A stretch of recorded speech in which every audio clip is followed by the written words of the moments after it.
How's everyone doing today? This is Chopping It Up Hardcore with Hal Capone, discussion number 74. Today, my special guest is Forbes Graham from the amazing, screamy late 90s chaotic band Amalgamation.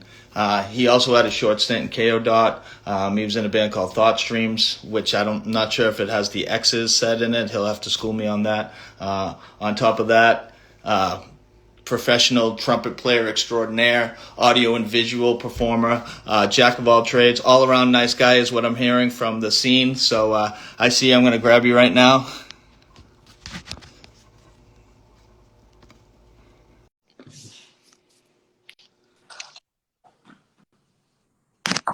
Forbes, how you doing? Hey, what's happening? Not much, not much. Thank you so much for doing this. I appreciate you taking time out. I know Yeah. you're busy with, uh, having Stuff. children and stuff like that, and work and whatnot. So I really appreciate you taking the time out to speak with me. Yeah, no problem, no problem. Thanks for everybody coming in too. First off, I want to just say before I ask the first question, just what I usually do. I've heard from everybody that I've talked to that you're, an all-around nice guy. Everybody has nice things to say about you, and from all over the place. I mean, Carrie Joe from talked about you when I talked to Yeah. her, and she was like, "You got to talk to Forbes. Like, that's the guy you got to talk to." And a bunch of other people have said that too to me. Why do you like? Is it because you traveled all over the United States on tour, or what was it that all these people are saying like Forbes is the guy to talk to? Man, I don't know if I can tell you for real. I mean it's true. I did because that Jerome's Dream Orchid tour in '99. That was I drove Jerome's Dream on that tour. So, that was my first US tour. That was the first time I went west past like Cincinnati. I had been to Texas, but so I guess Texas is further west. But it was the first time seeing like the Rockies, and like we went to Yellowstone, and first time going to Seattle and like all these places. So definitely, and then I went to some fests too. Like I went to More Than Music at least a couple times, and probably some other ones I don't remember off the top of my head. And like what was I gonna say? Like I was on the internet before most people, so like like I used to run the straight edge list. Like I Yeah. had the straight edge listserv. I used to run that for a little bit. Somebody, I forget who ran it before me, but I took it over at one point. And some things like that. So it's kind of like I was just around, I guess, would be the way I put it. And I mean, I appreciate people say I'm a nice guy. I mean, I try to be. Nobody is always perfect, or nobody is always nice. So of course I would think about all the not nice things I did. But most of the time I was a decent person. So So now getting the gig to drive the van for Jerome's Dream, was it because of the split with Amalgamation and Jerome's Dream? Is that kind of how you guys knew each other? yeah, well, we met at Alexander T's house in Reading, Pennsylvania, because Amalgamation played in his basement.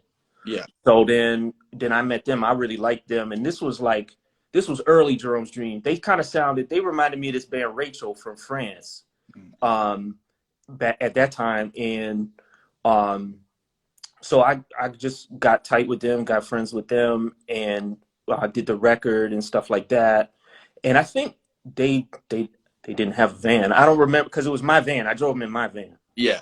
And yeah, I feel like they didn't have a van. That was what was going on with that. And this was my summer out of college. Yeah. So, when I got back, I got a job and everything, but like I was in a position where, I had worked all the summers in college or whatever, but like I didn't have to like just go to work right away. Like I had that fortunate thing in my life. So basically I was available, and I mean, I still love those dudes, of course, but like I love those dudes. So it was like, let's do it. And yeah, still, it's weird because it's like I still say that was the best summer of my life, which is, in some ways that's kind of sad because that was so long ago. But like, it was awesome because it was really that awesome. It was amazing. Like man, I tell you, like I don't think I'm ever going to top that summer. Yeah, I mean the shows that you must have witnessed were probably incredible, especially with Orchid on that tour as well. Seeing those two bands every night is a Yeah. treat in itself. So Yeah, somebody actually messaged me not too long ago and was like, "So what was it like going on tour with Orchid? What was Orchid like?" I was like, "They were nice people. They were cool people to hang out with. Like, um, this was, like I said, you know,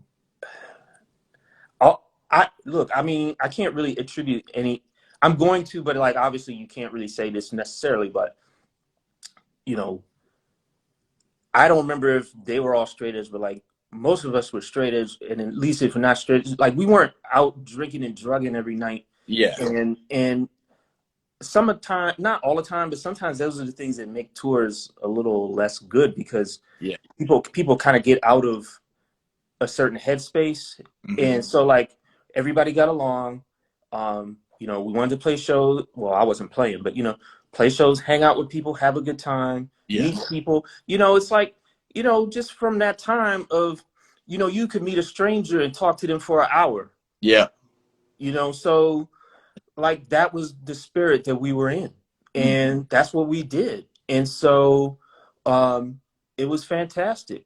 It really was. And yeah, we played, like you talk about Carrie Joe, because we played in Minneapolis. I keep having to correct myself because I wasn't doing any playing, but I was there, as you said. I yeah, was very much there. So I played with Book of Dead Names in 1919. It's like absolutely blowing the mind. I'm sitting watching this, just getting my mind blown. And then it was like, oh, we want to do this record. We want to do this record. And I'm sitting in the van and they're just like bugging out. They yeah, were bugging out. It was like, they want to do these records with us. And I'm sitting there going like, oh man, this is so incredible. yeah, So yeah, like it definitely had those moments. Like another show on that tour was with Newthgrush and Wizargoth and Godstomper out in California. yeah. Woo!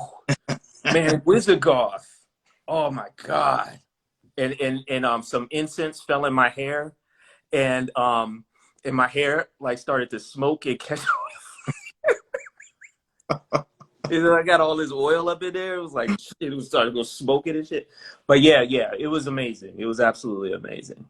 Yeah, that's I had to ask about that. And also I think Billy from Seisha was saying that you set up their first show outside of New York, their very first show that they played outside of New York. Can you talk a little bit about that before we jump into like Yeah, real? yeah. So I don't remember that I actually set that show up. Maybe I helped them get it or something. I definitely remember that. So as I remember, the first show was in or around Baltimore at Aaron Friedman's house. Who he was he played for Behind Closed Doors, and then did he join Torn Apart later? I can't remember, but he played for Behind Closed Doors because Behind Closed Doors was still was on that bill, and I want to say it was Closure, us, Seisha, Behind Closed Doors, Bridgewater.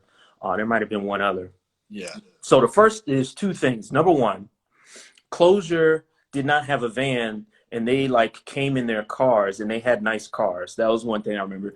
And then we played after Closure, and Closure just destroyed. And me and Pat Vogel looked at each other and we're like, we have to play after this? Yeah. Like we have to go on after this? Because the LP is cracked, but like live, man, Yeah. it's way better. So, and then Seisha, it was the same. Like when we saw Seisha, I'm like, this is something real special. This is incredible. Like, and the other thing is I bought the Portraits of Past LP at that show too. That's the other, yet another little trivia moment. But yeah, like again, I was like just absolutely floored. And the next day we played with them at Amy Elizabeth's house in College Park, and I don't remember who else was on that besides us, honestly. But we really connected with them, and it was a real like, because the thing is, like that time, I forget the exact year. That's probably 97. Yeah. Um, so in 97, like the Youth Crew revival is kind of still going. Yeah. Like Youth Crew revival is still going. It's not quite dying out yet, but it's still around. And then you know, there's some other things that are bubbling up. I guess some of the, in some ways, like some of the metalcore stuff is kind of in its beginnings. Hmm. Um, but when you're talking about like this type of emo hardcore, it's like the underdog, because you know, like the Youth Crew revival came. This is my version Yeah. for history. You know, the Youth Crew revival. By the way, I mean, I like some of those bands. You know, I like Rain on the Parade. Yeah. I like Atari, Rancor. Mm. But like the Youth Crew revival kind of came out against what emo, you know, kind of emo hardcore was about to a Yeah. certain extent. They said take it back, you know. So we were the underdogs out there, and like everybody thinks about, oh, you know, like bands like Jerome's Dream, Orchid, Seisha, so on. But like when they were around, especially in the beginning, I mean, you know, like there was 10 people there. It's like not that many people really cared. So so it's something real special. Plus, I mean, their musicianship was like way up there. You Yeah. know, that only increased as that band went along too. So it was always fantastic to like kick it with them. Plus, like they were, I mean, New York, New York is always going to be somehow special in some way. Yeah. Because it's just that good. Yeah, it's true. And the energy, I feel like, because I kind of came from a metalcore background, and old school hardcore, like New York style, Sick of It All, Youth of Today, Yep. stuff like that. And then got into like Harvest and Endeavor and stuff like that. Yeah. But I feel like the energy of the emo hardcore stuff was just something different when I first saw it, because I saw Seisha in Worcester for the first time, and I didn't even know who they were. Somebody was like, "Oh, you have to watch this band, Seisha," and I watched them, and I was fucking blown away. I was like, "Holy shit!" I've never seen energy like this before. And same thing with Jerome's Dream; they played that show too as well. And I saw Reversal of Man with Jerome's Dream up in Rochester, New Hampshire, and those few shows that I saw early on just blew Yeah. and was like, I need to dig into everything that's going on in this scene. It just Yeah. changed my mind, definitely. Yeah. And see, like for me, like when, because I started going to shows more and more often around 95, I guess. Yeah. So like I used to go to this place, Club Soda in Cleveland Park in DC. And that's like I saw Maximilian Kolbe and Anna Sarka, Yeah. a bunch of bands like that. And it was the same kind of thing. It was like, holy shit. Yeah. Um, but yeah, I don't know, like there's also something about, you know, some of it's an age, right? When you're in a certain age, all your like your emotions like hang on you in a different way than when you get older. Like, although I find, you know, now I'm in this at my age now, my emotions are almost at the same intensity that they were when I was 20. Yeah. But there is this kind of sense of awareness and emotion that hits you that, you know, when you get older you don't necessarily have. And so then when you put that together with discovering music and creating strong relationships with people, Mm. that all really goes together to build some real powerful, strong memories and feelings that last. Yeah. Definitely. Definitely. I'd like to ask, what I know that you kind of started doing the band thing when you were in school, and trumpet wasn't your first instrument that you were playing. What drew you to music, and what were you listening to first when you were a young kid? And the second question is, what kind of drew you towards like the hardcore punk scene? What were Mm-hmm. the bands you were listening to earlier on, and what Mm-hmm. drew you to the punk and hardcore scene? Well, what was the first question was like, what, wait, oh my God. The Yeah, first, remind me the first question again? I was kind of all over the place. Yeah, First, yeah, yeah. what I had read earlier was like, you started like playing in like the band in school, like earlier on, and trumpet wasn't your first instrument. Oh, well, see, it was actually, Oh, it was. but I read that yeah. you Well, tried. technically cornet was my first instrument, Cornet. and then I took up trumpet. But and I had some bands in high school, but they never really went anywhere. Yeah. And mainly in high school, I played. I was in a jazz band in high school. And that was I had achieved my goals by getting in a jazz band in ninth grade. So Yeah. I was happy, and I did all band things: marching band, concert band. Uh, with pit orchestra. I was in a DC youth orchestra. I was in a Blues Alley youth orchestra. So like I did just a bunch of that. And and I really wanted to do, like I said, bands. But I mean, I think I had a strict dad, so he kind of really like had a tight leash on me in terms of who I could spend time with. Yeah. And what I could be doing with that time. So that was a major factor in me, not because I had a friend who was trying to do a metal band back then. But then also, I was just focusing on the horn. When I got to college, there was two things. Number one was we had me and Jacob Long, we had a band, Serenity Fall. Yeah. That was the band before Amalgamation. So me and him were in Serenity Fall, and then we put Amalgamation together. Because I forget what happened with Serenity Fall. I feel like what happened was that the main guitar guy, this guy Will, he went to college up in Philly. Yeah. So then it was like, let's get a team together and do this band. And so I recruited all the other people to join the band, which was Chris and Matt Safer, Pat Vogel, and Andrew Black. So they all joined Amalgamation. We rehearsed at Andrew Black's house up in Gaithersburg. And I was the singer. I wrote some of the songs.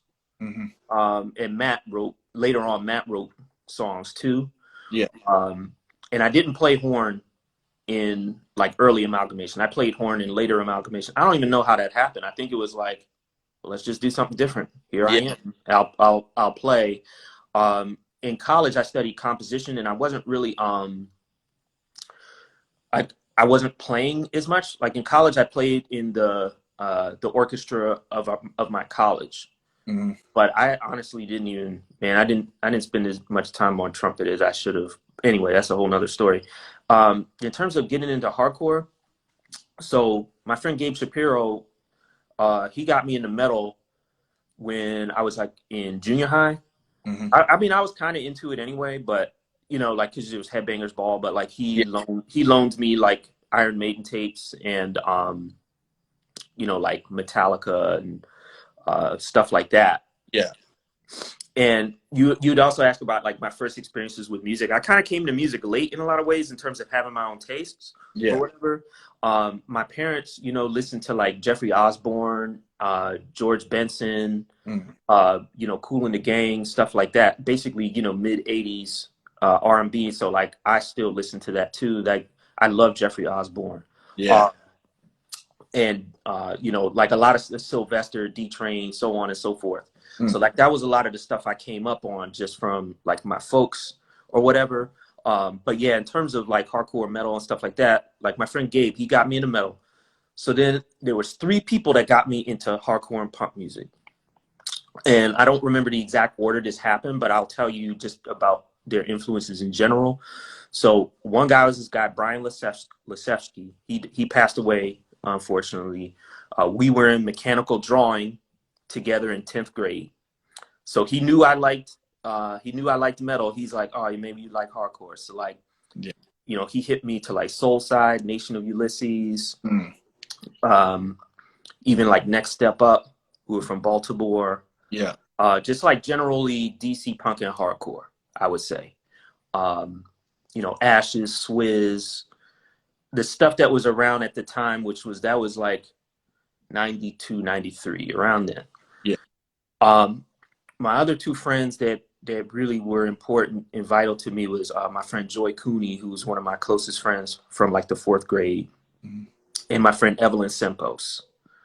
And Evelyn I met at Blair at my high school, and they Joy was just an all-around punk rocker. So like you talk about Youth of Today, she's the one who let me borrow Youth of Today, We're Not in This Alone. Yeah. But like they hit me a lot also to a lot of the Riot Girl stuff that was going on, because they were way into that. Mm-hmm. And you know, they all three of them kind of shepherded me into the world of hardcore and punk. And you know, we had a store called Vinyl Inc. in downtown Silver Spring, so like that was where you would go to buy records, buy zines and stuff like that. Yeah. So I started going over there to buy stuff. I mean, I used to take the bus out to Tower Records on Sundays in Rockville. I had to take 2 buses from my mom's house to go out to Tower Records. And so I would do that too. But then I also go down to downtown Silver Spring and, you know, buy like Mouthpiece and My Bloody Valentine and stuff like that. So, and actually I saw Damnation play at Vinyl Inc. Oh, nice. Yeah. I think that was the first time I saw them play. They played with Walleye because they did the Damnation Walleye split 7. Yep, that's right. It was a great show. It was a great show. Actually, it's on YouTube. I shouldn't even say that. It is on YouTube. You can see me on YouTube at this show. I should have said that. So that, yeah, that's how I got into it. And, you know, I think the thing, you know, to remember, and which you will know, of course, you know, is that you know, you had like people, like I said, shepherding you into the, in explaining how these things work, teaching you the values of the music. Yeah. And explaining to you like how things are. And I feel like there was a time where that seemed like that wasn't as much the case. Maybe it's different now. It feels like now it might be, but you know, like it's different now, of course, because everything is available. Yeah. Whereas back then, everything was not even remotely available. And you had to get somebody had to explain stuff to you and show you stuff and like just, I don't know, find stuff for you. So definitely a different thing back then. Yeah, you definitely had to work for it if you wanted to find something. Absolutely. I lived in New Hampshire and I had to drive like we're talking maybe an hour and 15 minutes to Newbury Comics. And in Boston, there was only 2 Newbury Comics back then. It was right. One in Harvard Square and one on Newbury Street. That was it. There was no other Newbury. And you couldn't find any hardcore stuff unless you, you know, hardcore and screamy stuff, unless you got Berry distribution catalog, which I right about, which was an amazing catalog, and a lot of people forget about that. But I would look yep. to see like the descriptions of the bands and just order a bunch of shit through. You know, I'd do a money order and send it. Oh up. yeah. Hope I would get it within, you know, a couple months or whatever. But that's yep. The struggle was real back then for sure. Yeah, definitely. Yeah, I used to do that with the Relapse. I did that with the Relapse catalog, and to a lesser extent, like Ebullition and other things. Yeah, it was the same. Yeah, absolutely. Yeah, definitely.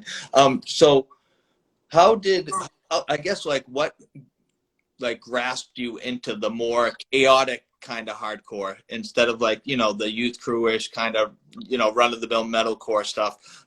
What kind of grasped you into that chaotic, wild stuff? Because Amalgamation in the beginning with the Left in Ruin, like 10-inch, was kind of like a little different sounding than the 7-inch that came out after that with Jerome's Dream and the song that was on the Caligula Effect comp.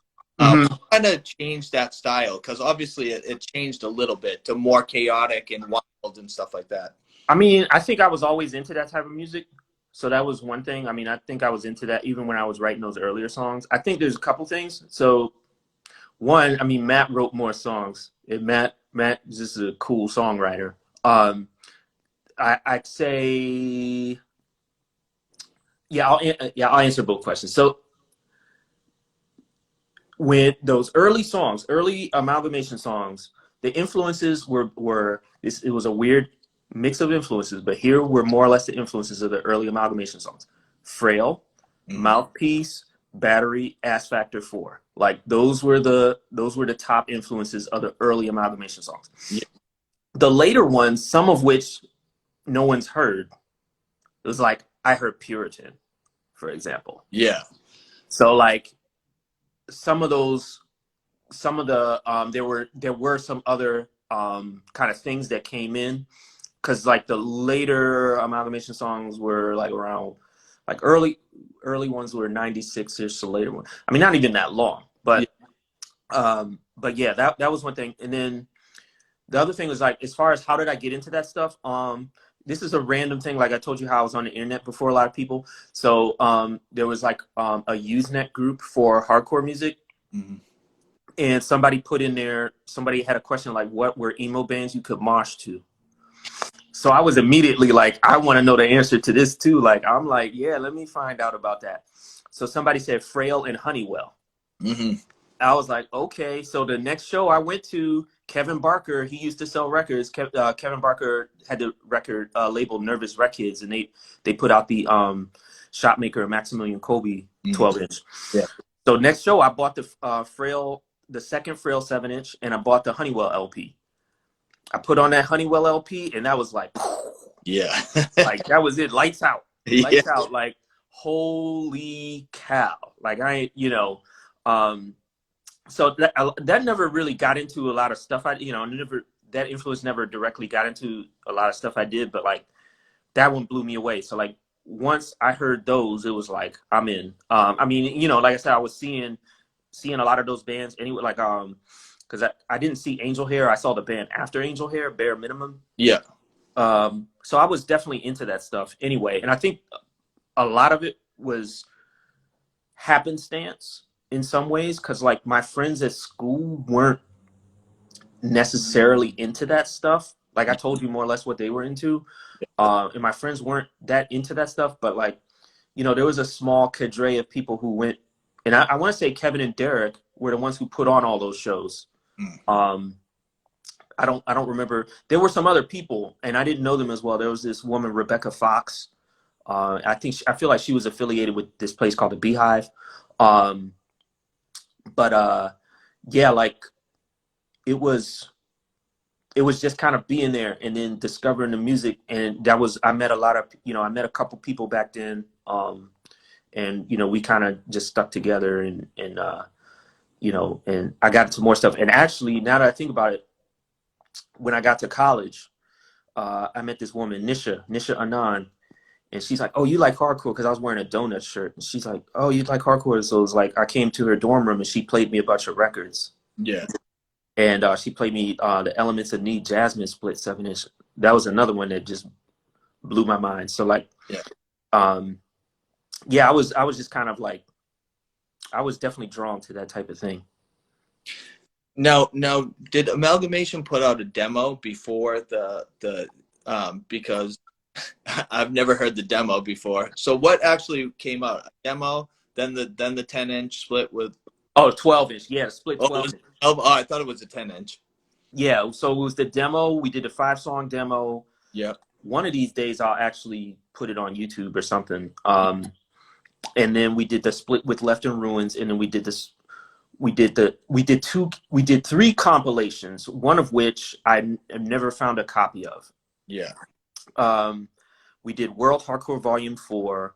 We did the Caligula Effect, and then we also did this Food Not Bombs benefit. And there was this song. I think Matt must have wrote that song too, because I don't remember. I remember literally nothing of the song. And then we did the split with Jerome's Dream. We actually recorded 4 songs in that session, and the other 2 are just, I have them on a tape somewhere. Really? Yeah, and they're actually better than the songs that are on the split with Jerome's Dream. I don't know. You can top those. Like those 2 songs on that split are like some of my favorite songs like ever. That split in general, like you guys. Oh, that split is so good. It's so good. That split is so good. Like I tell you, I listened to that Jerome's Dream side so many times. You couldn't even begin to tell me how many times. But you guys ripped it up too. Back then, I remember hearing the horns in those songs and being like, "Holy shit!" Because like I also had listened to a band called the GTC. I don't know if you remember them. What were they called? The GTC. Do you remember that band? Oh, that vaguely sounds familiar. They were like super chaotic too and used horns as well. So like it was almost around the same time. And when I heard both those things, I was like, shit, I need to hear more stuff like that. And then there was a band that it might have been after that split came out called That's All She Wrote from Cape Cod, who used a bunch of horns in their stuff. So oh, that's cool. I felt like it all of a sudden was starting to be like a more popular thing, but Yeah. I can remember correctly, Amalgamation was the first time I heard horns and like a chaotic, screamy like band. Yeah, because I mean, the precursors to that were from, Nation of Ulysses, Yeah. Rice, and I'm trying to remember if Fisticuffs Bluff might have done that. Mm. And then Constantine Sankati Oh, and Agna Moraine. Well, no, Agna.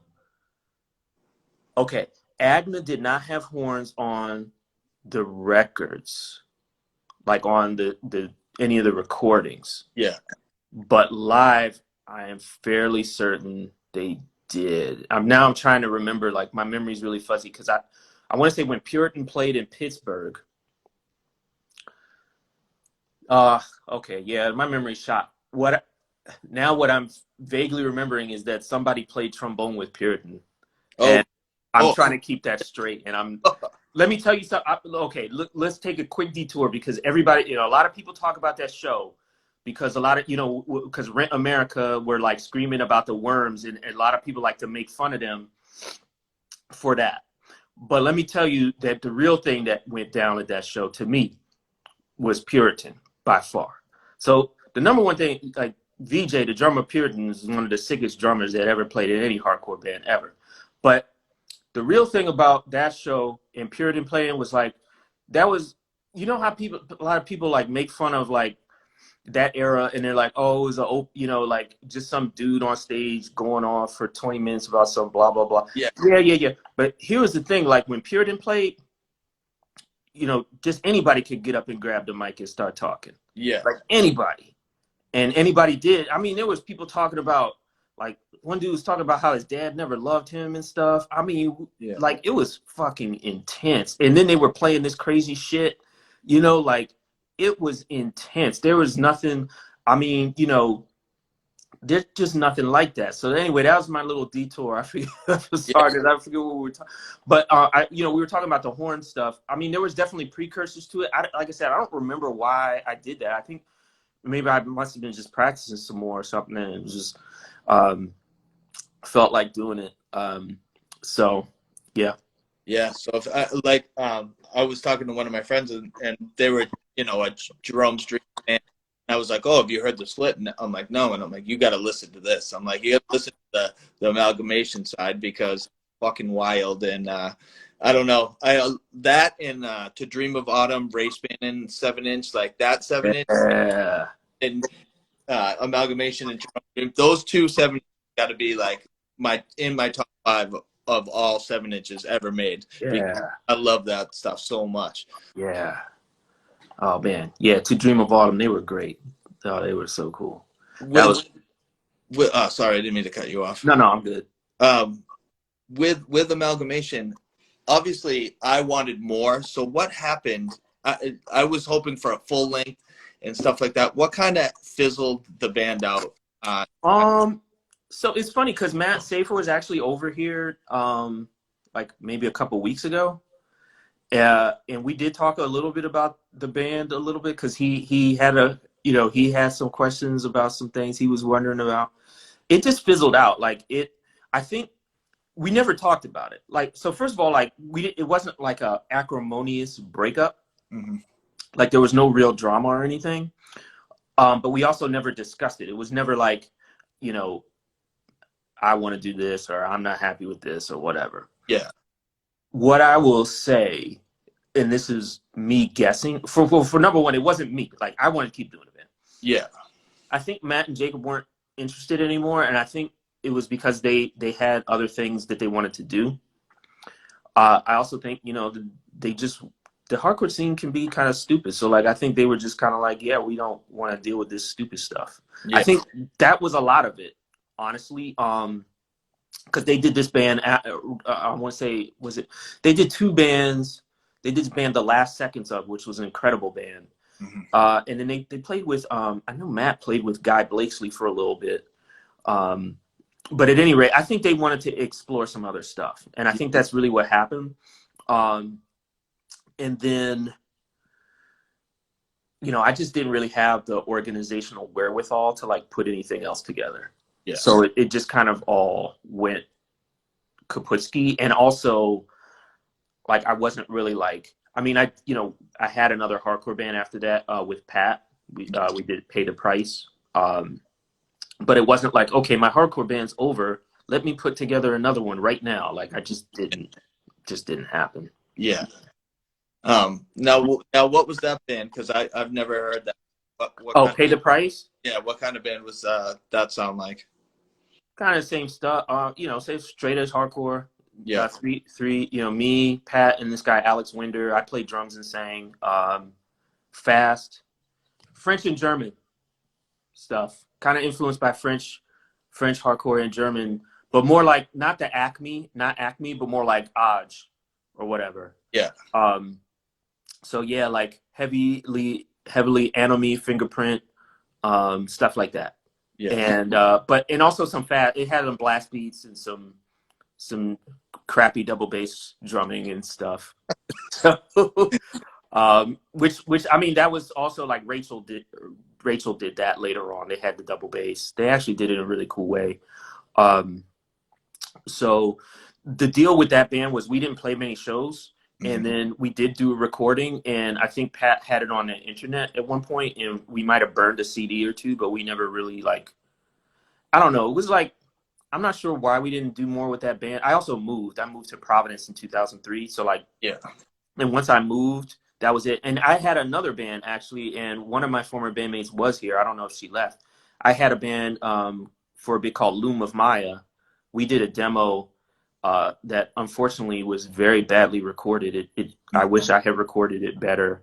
And we did play some shows also. That band was kind of a heavier band. Yeah.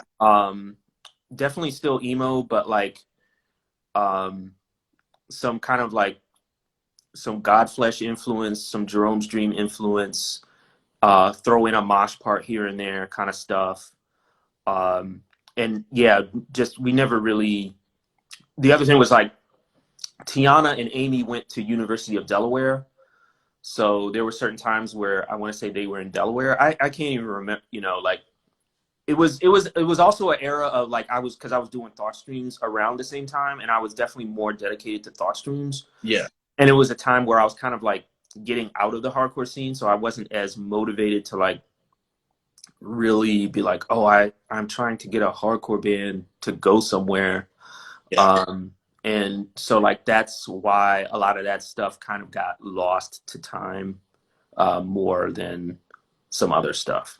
Yeah. Now with thought streams, it's hard to find anything like musically on the internet. Why is that? I know the Dysrhythmia split was out. What year was that? That 2001 that came out Around then, yeah. But you can't find it anywhere. It seems Colin like Marston just put it on YouTube like on Friday or something. Oh, he did. All right, because I was looking for it and I couldn't. Yeah. I had put some of it on my website at one point. I think there's a couple things with that. I mean, I think one thing is like I am notoriously bad at promotion. Like it's only in the last like year and a half that I've gotten halfway decent at promoting anything I do. And it's like in the last like I'd say 2 or 3 years that I got a little more self-esteem and was sort of like, yeah, you know what, you're gonna die like feeling shitty if you don't promote what you do or try to or talk to anybody about it. So like a lot of the time it was just like, yeah, I did thought streams. It was one of the best things I ever did, but whatever, I got other shit to do now. Yeah.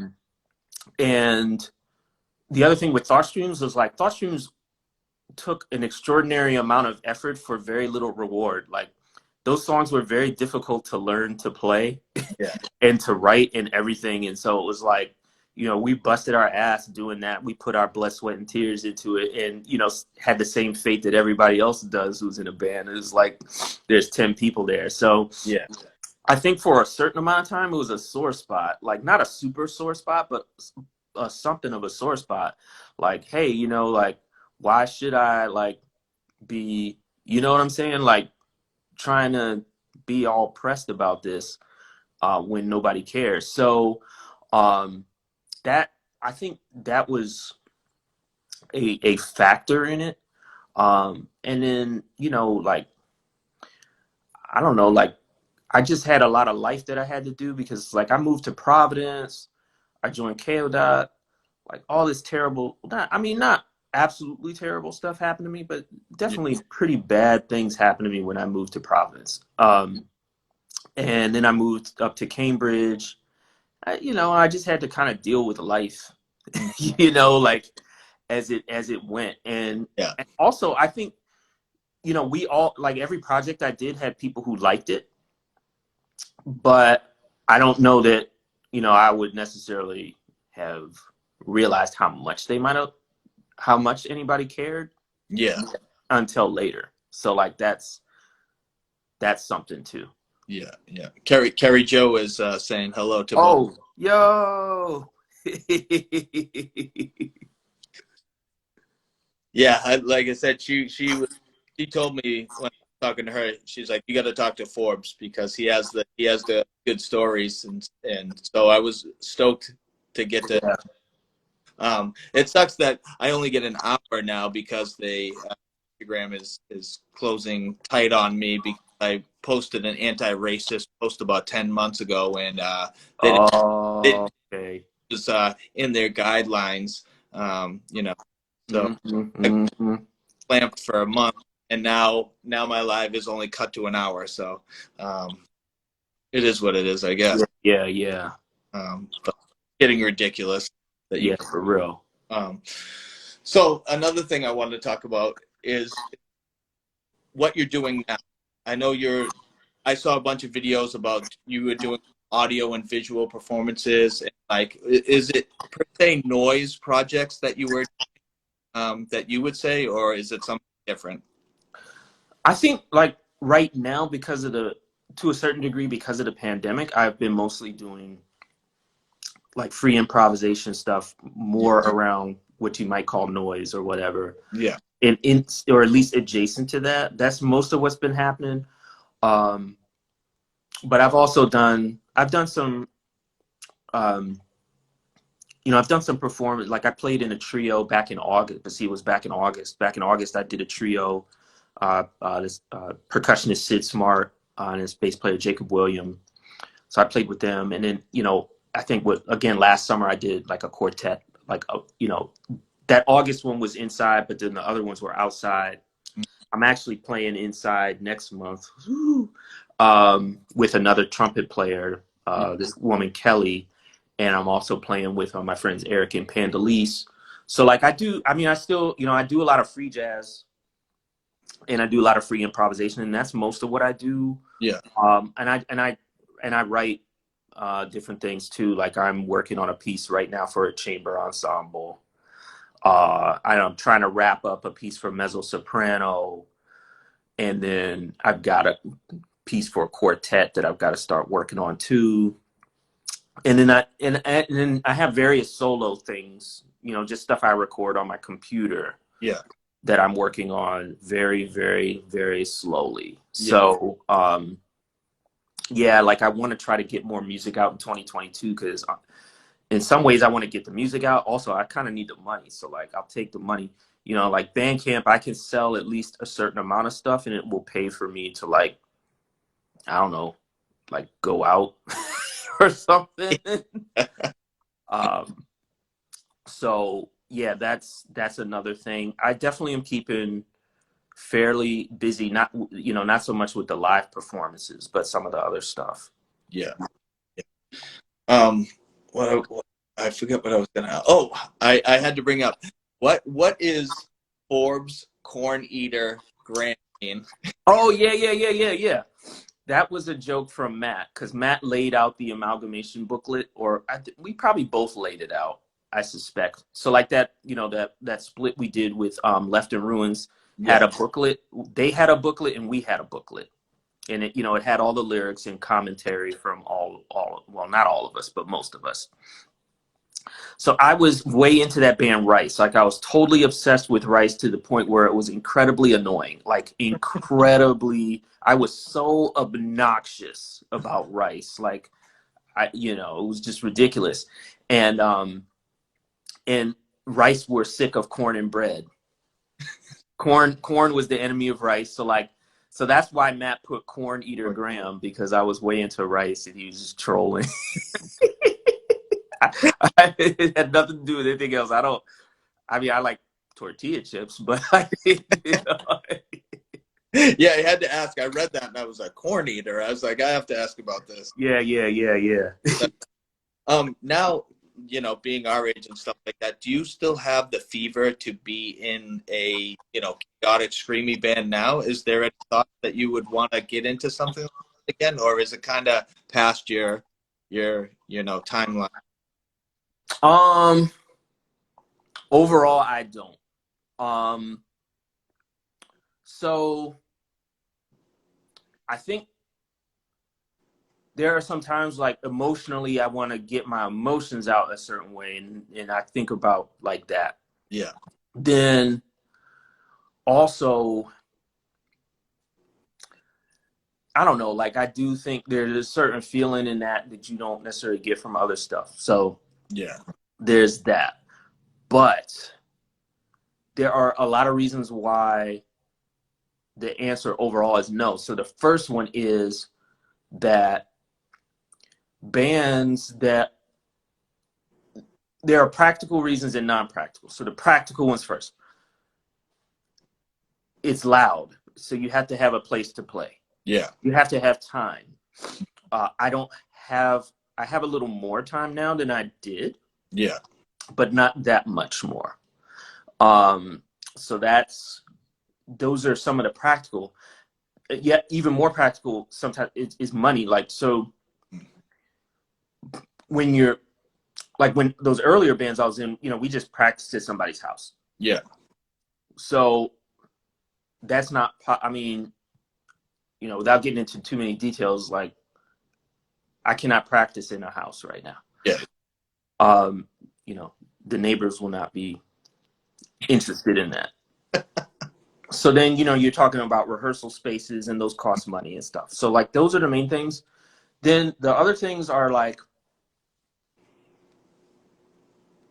the scene is something I don't want to really get deeply ingratiate, or whatever the word is, deeply ingratiated into. Like, it's more like, I will say, like, you know, because it's like I have 2 unvaccinated kids or whatever, because they're too young to get vaccinated. Yeah.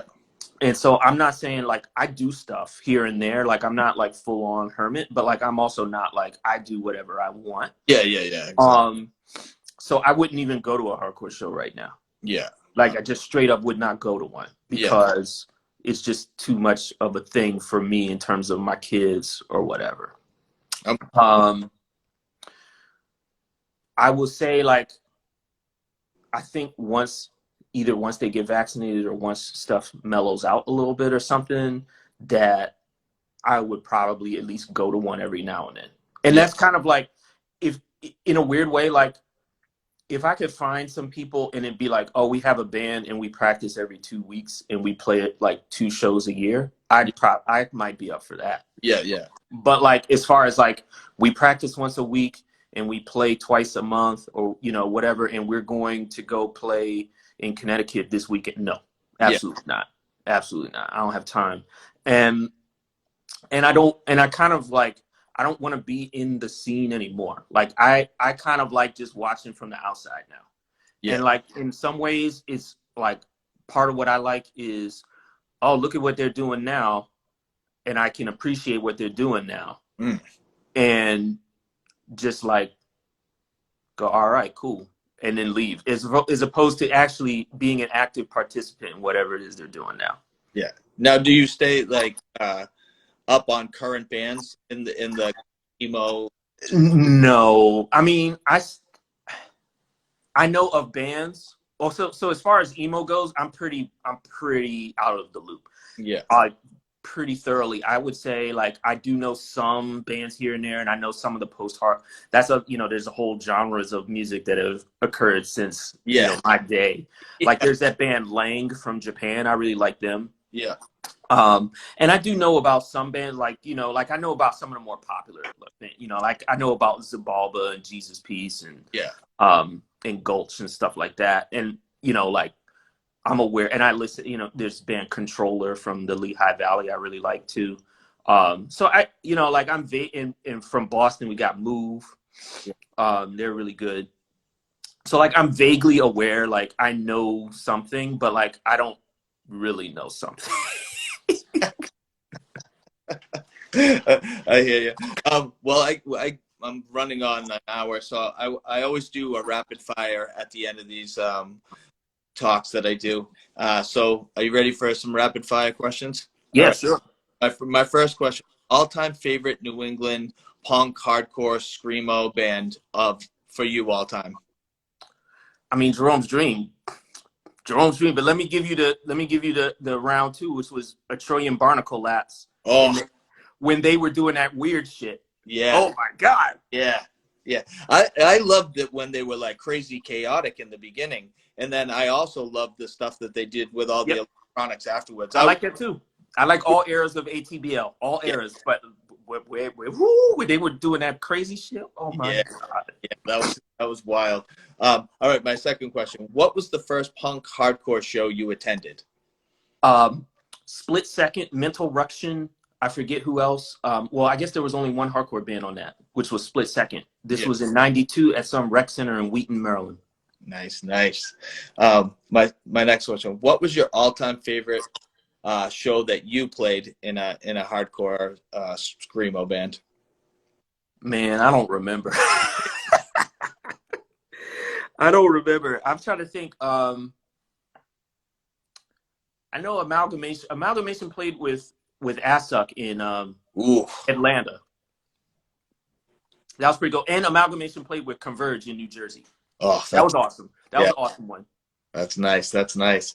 My next one. What was your all-time favorite hardcore punk show you attended that you didn't play, that you just watched? You were in the crowd.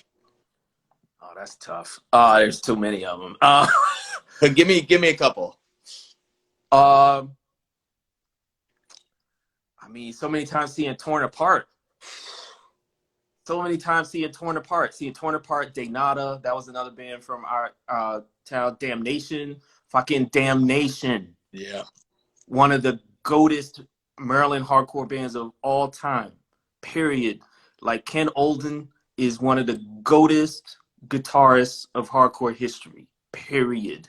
It People need to shout that shit. So probably those off the top of my head. Also, like, see a song of Zarathustra, who Yeah. from Iowa. This is the first time I saw them. Holy shit. Seeing Puritan. Yeah. There's a lot. Although, like, it's hard to really rank them or hard to put one at the top. Yeah. Yeah. Torn apart. I always say, I love that first 7-inch that they put out. I was in love with that 7-inch more than anything else. Like, I like the full LPs that they put out, but that 7-inch was so special to me that I still go back and listen to that. That first 7-inch is cracked, man. Like, I mean, and that's Maryland hardcore in a nutshell, man. That kind of like more close to the beatdown style, like Yeah. that grooving style. Yeah. That's Maryland hardcore right there. Yeah. And then they did the LP, which has Just Sit Back. That's one of my anthems still. Yeah. So I love that one too. Yeah, definitely. My next question. I'm a big movie guy. I always ask this. What was the last movie you watched?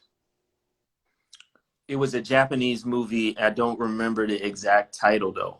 I had this box set, Nikatsu Noir, Mm. and it's all of these Japanese noir movies from the 50s. Yeah. And it was one of those. And I think it was one that was about a dude who's a hitman, and he does the job, but he kind of gets set up. So he has to like hide and then escape. And it's kind of a thriller. It was really good, although I don't remember the exact title. Yeah.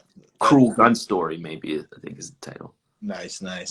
I almost got through the last duel last night with Adam Driver and Matt Damon and Ben Affleck, but I haven't got. I have an hour left. I started it late, and it was like 12:30 at night. Yeah. I had an hour left, but it was all right. I swear to God, I heard Ben Affleck have a New England accent, though.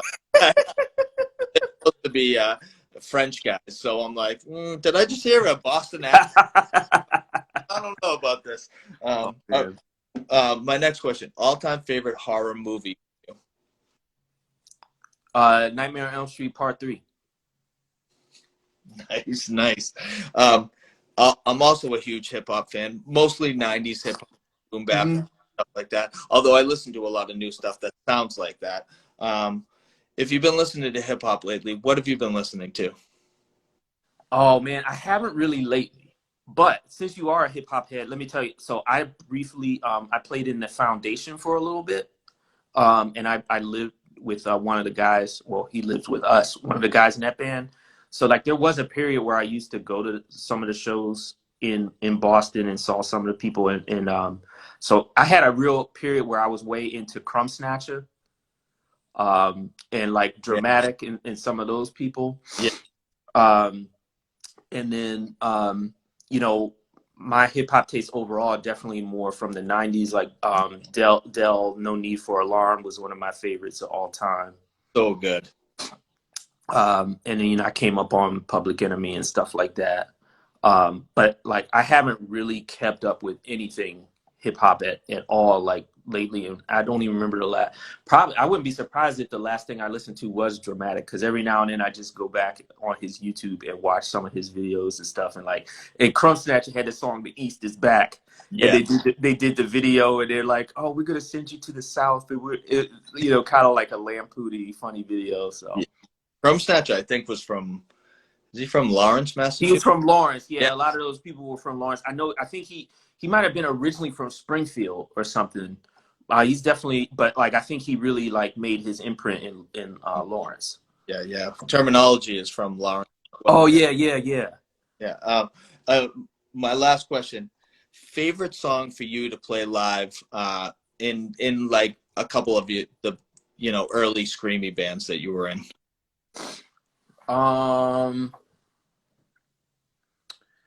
I don't remember the title. Maybe it was As I Slip Into Roles, Amalgamation, from that record. Yeah, the split. Yeah. That was definitely one. I really liked playing those Loom of Maya songs. Actually, it's too bad that didn't get to happen more. Yeah. And well, Serenity Fall only played a couple shows, so they don't count. So I'll take them out. But yeah, that Amalgamation song was one that I really liked playing. Now, are we ever gonna hear those two hidden songs that you heard? Yeah, I have the tape. I think, man, I hope it didn't get messed up. But I have the tape. So eventually, and I have a tape deck. So eventually, I'll get it on a computer and put it on YouTube. Nice. Real quick, Dream Team Screamo band. If you could fit players into a Dream Team screamy band, who would it be? We got 2 minutes. The 2-minute clock. Okay. Yeah. Let me think about that. This is random. I'm trying to think. There was this band Sutek Conspiracy from Indiana. Yeah. And I mean, Layla does metal now. But like, I could see it'd be interesting to have her in a band with I don't know, like actually it'd be interesting to have her and like say Eric from Jerome's Dream. Yeah. You know, and Billy. And then I'm trying to think of who. Well, see, Matt, that would be a very weird band. I was gonna say if Matt Safer played bass in that too, that would be a bizarre band, but probably in all the best ways. So yeah, that's a good one. I got a minute left. I want to thank you again for taking time out to talk to me. It means a lot to me. And let's stay in touch. I'll send you some new bands, some links. Hell yeah. Stuff like that. Maybe a little hip hop stuff. Please do. Definitely. Thank you so much, and stay safe out there as well. Too. Now, and anything else you'd like to say in the next 30 seconds? Just salute. Thanks to everybody for coming through. Appreciate it. All right, Forbes. I'll talk to you soon. All right. Take care. Peace. Peace.